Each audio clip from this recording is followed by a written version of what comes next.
Okay, so we're supposed to use Adam's method to determine apportionment of the 160 seats. So what Adams was doing was similar to what Jefferson was doing. Remember, Jefferson just dropped the decimals, so it's kind of like rounding down. Adams is doing like the same thing as Jefferson except rounding up. Okay, so this probably is a nice history about Jefferson and Adams, and their different voting methods, but that's not what we are working on this course. Okay, so just a reminder of what we're supposed to do with the Jefferson method if you haven't seen that before. What you do is you take the total number of seats. We're just finding the standard divisor if you've seen that before. Okay, there's 160 seats. There's a total population of 1,038, and then we need to divide that by some standard divisor. Okay, in other words, the divisor should be 1,038 divided by 160.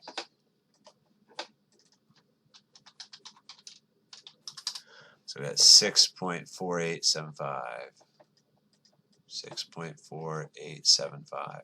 And so to figure out how many representatives are going to come from province D, okay, province D is going to be the population of province D divided by that standard divisor. But just remember, we round up. Okay, so we got 161 divided by 6.4875, 24.81. So I'm going to use roughly equals 24.81, and so we're supposed to round that up under the Adams method to 25. Then we got E. I won't draw out E in order to save time. It's the same thing. Take 207 divided by 6.4875, and then we round up. So E is going to have 32. F, take 398 divided by 6.4875 and round up, so that makes 62 for F. And then for G, 272 divided by 6.4875. So round up to make 42. And you'll see that you have too many now, okay? 42 plus 62.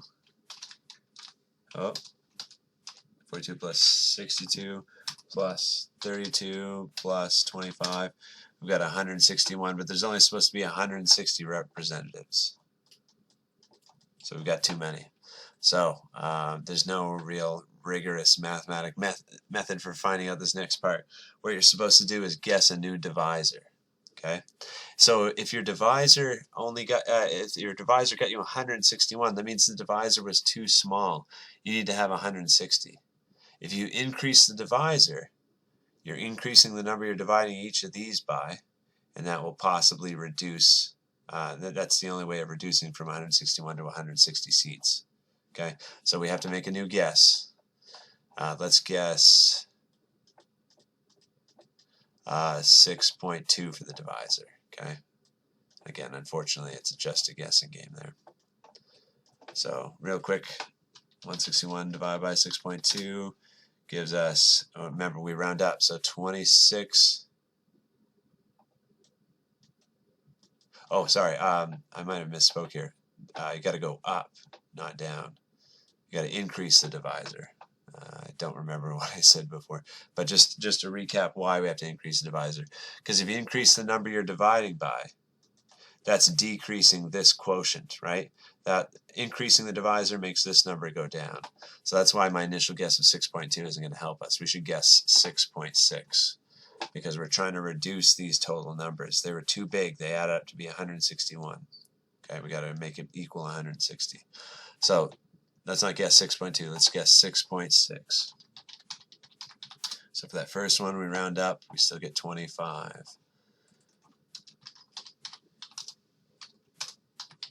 Second one, we round up, we still get 32. Third one,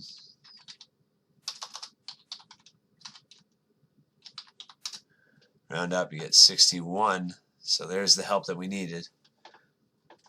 And then for G, 272 divided by 6.6 gives us 42. Now if you add those up, it makes 160 like it's supposed to.